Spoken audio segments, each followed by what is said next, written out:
En la antigua China, la mujer tenía un estatus bastante parecido al de un menor, es decir, siempre estaban a cargo de un hombre, como puede ser su padre, su marido o, si fuese necesario, su hijo. Tampoco disponían de derechos de propiedad de familia, aunque sí podían ser vendidas o hipotecadas. No podían presentarse a exámenes y mucho menos podían desempeñar cargos oficiales.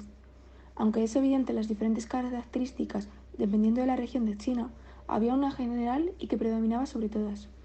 Las mujeres estaban sometidas a la dominación masculina. Toda esta situación cambió a lo largo del siglo XX, cuando la mujer empezó a cambiar su estatus social con una serie de hechos.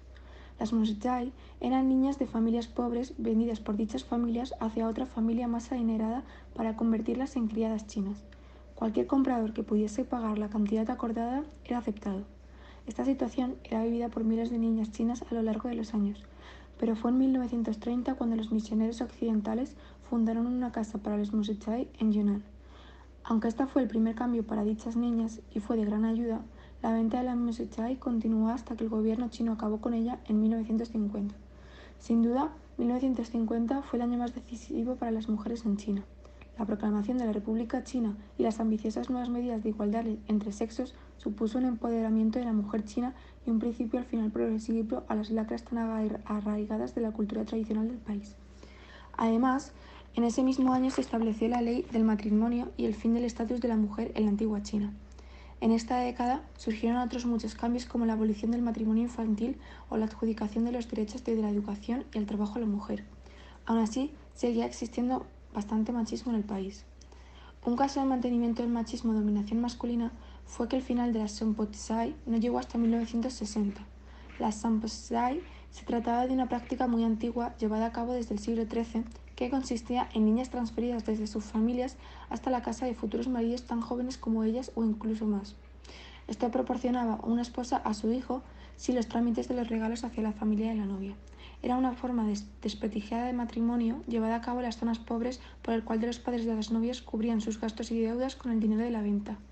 Las sampotsai eran educadas para ser sumisas y que vivían con abusos.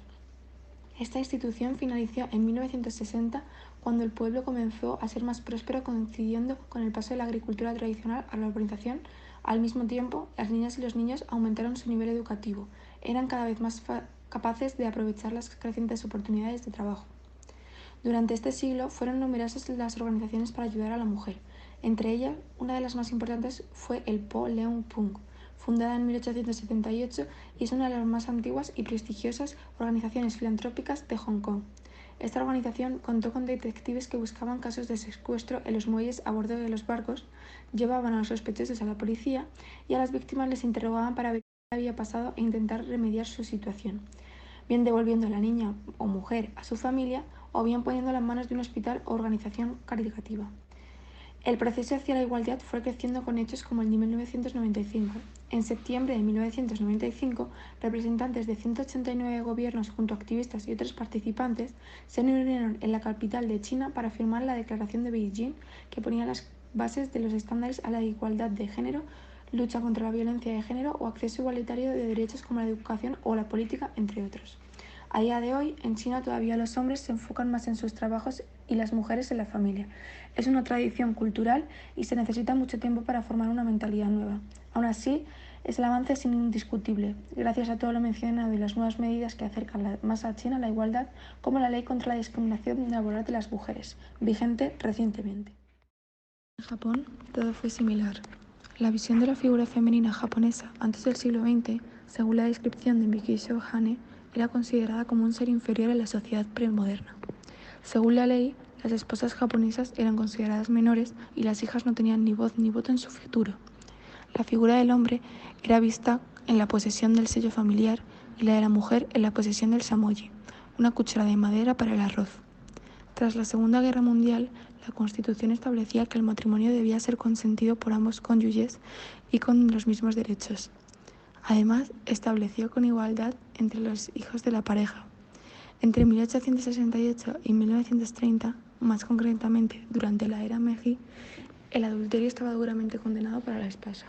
No obstante, si se compara la figura de la mujer japonesa con la de otros países asiáticos, estas tienen una mayor libertad, no solo por la occidentalización, sino también porque nunca existió el vendaje de los pies femeninos como en países como China y la India. Esto limita aún más la libertad de las mujeres. Eran las encargadas de dirigir a su hogar y a la familia. Además, tenían que suprimir cualquier interés personal, sentimientos, pensamientos, deseos, etc. Su vida se basaba en servir a la familia. En algunos casos, había mujeres que no llegaban a soportar este estilo de vida sin que les afectase a su salud mental e incluso algunos llegaban a suicidarse. Por otra parte, la figura paterna de la familia era el responsable de la casa y los encargados de tomar decisiones. Sin embargo, estas se deben tomar de la forma que más defiende el honor de la familia. La ocupación norteamericana anunció que para la democratización era necesaria la emancipación de la mujer. A partir de este momento, muchas organizaciones feministas trabajaron activamente en conseguir la igualdad de géneros. Kuninobu calificaba la tercera ola del movimiento de la mujer a la movilización de la mujer durante la posguerra, entre 1945 y 1952. En los años 70, el movimiento feminista se volvió el de las amas de casa de clase media y educación superior con la intención de obtener derechos sociales. A comienzos de los años 80, el gobierno institucionalizó los derechos de la mujer como amas de casa, a través de los sistemas de retiro y pensión, en respuesta a la presión del movimiento feminista. Aunque los avances tecnológicos han llevado a una modernización de la vida rural, en muchos aspectos de la sociedad no avanzó demasiado. No obstante, el papel de mujer no era tan estricto y recibían un cuidado médico superior en comparación con años anteriores, que gracias a esto la expectativa ha crecido y actualmente supera los 80 años. A pesar de estos avances, el mantenimiento de la estructura legal de la familia es una de las razones de que la situación actual de la mujer no haya avanzado notablemente. Como indica Sugimoto, la estructura familiar en la actualidad es la base de la sociedad japonesa y se refleja en el registro familiar llamado Koseki. Este documento recoge la información acerca de los miembros para quien solicite la información. Cabe añadir que en el 98% de casos, la cabeza de la casa es el hombre. En el caso de que fallezca, la esposa sigue registrada bajo la dependencia de su esposo difunto. Actualmente, las mujeres japonesas son consideradas como una fuerza social fundamental, aunque la discriminación se mantiene. Estos cambios son inevitables gracias a las transformaciones socioeconómicas. Por último, estaría Corea del Sur. Un país con un fuerte arraigo a una tradición machista. No obstante, han surgido movimientos feministas en contra de la sociedad patriarcal coreana. Las precursoras de este movimiento fueron las novelistas Kim Myung-sun, Na Hye-seok y Kim Il-yeop. Tras la Segunda Guerra Mundial, Corea consiguió la independencia de Japón después de 5 años de ocupación. Corea estuvo apoyada por Estados Unidos, sin embargo, no todo fue color de rosas, ya que usaban a las mujeres coreanas como prostitutas de militares estadounidenses y coreanos, también llamadas mujeres consuelo.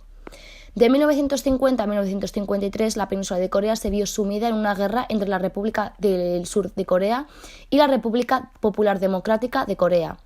La guerra constituyó uno de los conflictos más sanguinarios y pasados los 5 años tras el final de la guerra, Estados Unidos y China optaron por dividir el terreno, surgiendo así Corea del Sur y Corea del Norte.